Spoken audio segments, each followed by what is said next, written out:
Halo semuanya, selamat datang di channel gue. Dan di video kali ini gue pengen ngebahas sedikit tentang BCA Pay Later. Kalau di video sebelumnya gue udah ngebahas apa itu BCA Pay Later, lalu informasi basic terkait BCA Pay Later itu apa, produknya seperti apa, tenor dan juga bunganya yang ditawarkan itu seperti apa. Cara daftarnya gue udah bahas di video ini. Selanjutnya gue udah ngebahas tentang bagaimana tips dan trik agar kalian itu bisa cepat di-approve dengan limit yang besar untuk pengajuan BCA Pay Later. Ini videonya. Jadi ada 5 tips dan kalian harus pelajarin ini dulu biar keterima. Tapi misalkan kalian ketolak, nah video ini adalah solusinya. Jadi misalkan kalian ditolak oleh BCA Pay Later, itu artinya kalian itu belum memenuhi kriteria umum dan juga kriteria khusus. Sebenarnya video ini adalah kebalikan dari video ini. Jadi kalian harus pelajari dulu.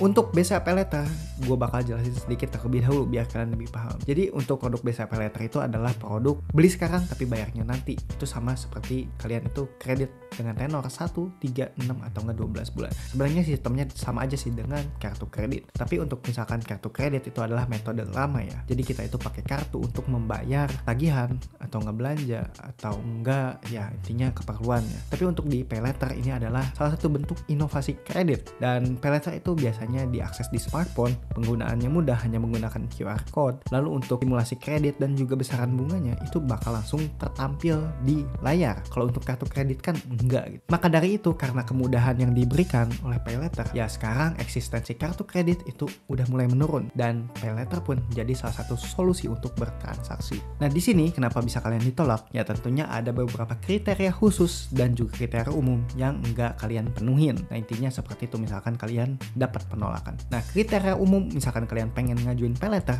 yang pertama adalah kalian tuh harus berusia 21 tahun untuk minimalnya dan maksimalnya itu 60 tahun. Dan itu dibuktikan dengan KTP. Dan KTP-nya itu bakal diverifikasi di proses pengajuan Pay Later-nya. Nah kalian itu harus scan dan juga tanda tangan. Misalkan kalian nggak punya KTP, misalkan kalian pakai kartu SIM misalnya, atau nggak kartu pelajar, atau nggak kartu-kartu lain, ya kalian itu nggak akan diterima secara otomatis. Itu adalah persyaratan yang benar-benar umum, mutlak tuh, nggak akan bisa ditolerir. Lalu syarat kedua adalah kalian itu harus WNI. Jadi misalkan kalian itu bukan WNI atau warga negara misalkan Malaysia, Singapura atau nggak yang lain, warga negara Rohingya mungkin, Rohingya itu negara ya.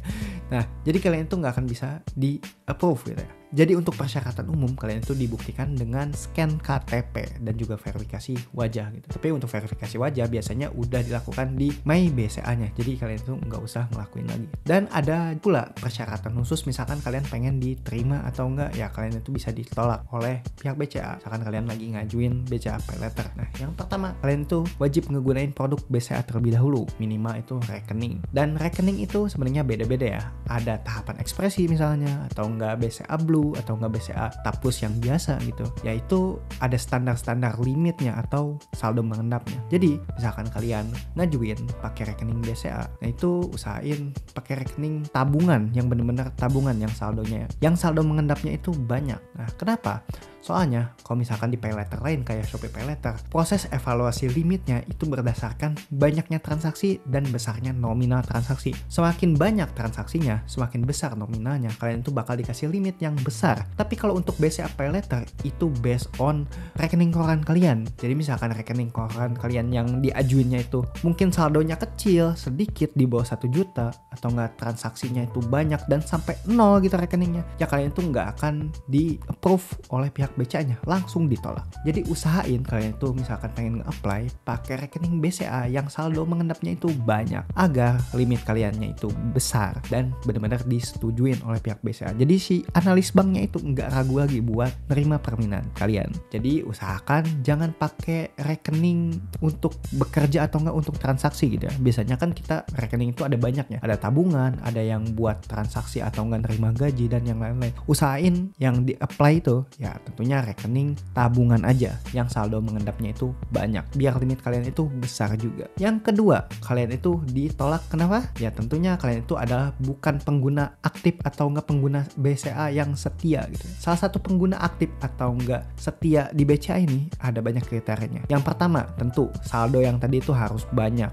Lalu kedua, transaksinya pun harus rutin. Jadi cash flow-nya itu kelihatan. Dan yang ketiga, ada produk BCA di dalamnya yang kalian pakai. Misalnya caranya. Yang pertama, deposito BCA, atau enggak dolar BCA, atau enggak kalian itu menggunakan kartu kredit BCA, atau enggak produk-produk lain BCA lain. Itu ada banyak produknya. Nah, jadi misalkan kalian adalah pengguna aktif, kalian itu berkesempatan untuk diterimanya juga cepat. Apalagi misalkan kalian adalah pengguna setia dan masa aktif rekening kalian itu panjang, misalkan udah 9 tahun, 5 tahun, 3 tahun. Tapi misalkan kalian pengguna baru, ya mungkin nggak akan langsung di approve. Butuh penyesuaian waktu terlebih dahulu dan banyaknya transaksi. Nah, itu adalah salah satu bentuk evaluasinya. Apalagi misalkan kalian udah ngajuin kartu kredit BCA. Biasanya untuk limit paylater dan juga kartu kredit BCA itu bisa mirroring cuy. Jadi misalkan kalian adalah pengguna kartu kredit dan limitnya itu besar, mungkin paylater kalian pun misalkan kalian ngajuin itu limitnya juga bakal besar. Jadi ngikutin dengan saldo dari kartu kredit itu bisa banget. Nah, misalkan saldo kalian itu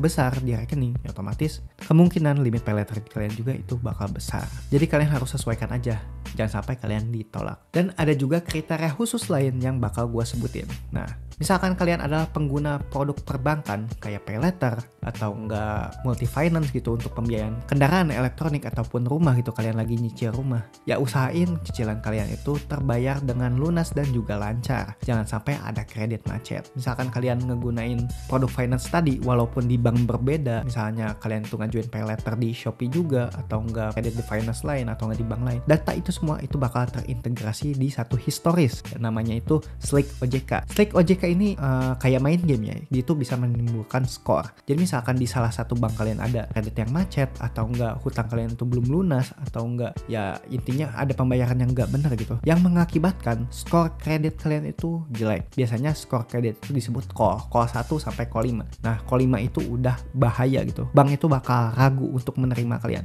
Tapi misalkan kalian pembayarannya lancar, lalu yang enggak ada tunggakan, enggak ada, ya intinya pembayaran kalian itu benar-benar selesai tepat waktu dan lancar, itu skor kredit kalian itu bakal call 1, artinya itu lancar. Nah, misalkan ada di level call 1, otomatis kalian itu bakal langsung di approve oleh pihak bank. Tapi misalkan kalian call 3 sampai 5 itu yang benar-benar beresiko bagi pihak bank, ya mungkin kalian itu nggak akan di approve secara langsung. Ya intinya kalian itu harus menyelesaikan, misalnya kayak ada denda keterlambatan atau nggak ada hutang gitu atau nggak yang lain, ya intinya harus diselesaikan itu terlebih dahulu. Makanya misalkan kalian mau ngajuin BCA paylater, usahain transaksi sebelumnya di finance lain atau nggak di paylater lain itu harus udah beres terlebih dahulu biar kalian lebih mudah untuk mengajukannya. Soalnya ini berhubungan dengan ada gaya hidup tentang gali lubang tutup lubang. Nah, biasanya bank menghindari itu. Jadi kadang-kadang kita tuh bermasalah di satu bank gitu, tapi kita ngajuin di bank lain untuk ya cuman gali lubang tutup lubang, itu bank nggak suka kalian. Jadi kalian itu bakal ditolak secara mentah-mentah misalkan kalian itu banyak hutangnya dan kalian itu hobi tutup lubang gali lubang. Dan itu dibuktikan di Slick OJK. Ya intinya misalkan kalian udah dapat Slick OJK, ya kalian itu harus menjaga nama baik kalian. Jangan sampai jelek. Soalnya misalkan nama kalian udah baik, kalian itu bakal dipermudah oleh pihak bank dari bank manapun. Soalnya datanya itu bakal terintegrasi. Mau itu di produk Shopee, mau itu di produk paylater, kartu kredit atau enggak pembiayaan lainnya. Mau itu rumah, kendaraan atau enggak elektronik ya gitu. Dan adakah faktor lain misalkan kalian itu nggak diterima oleh pihak bank? Coba misalkan kalian ada pengalaman, boleh kalian komentar di bawah. Dan thanks ya buat kalian yang udah nonton video ini sampai akhir.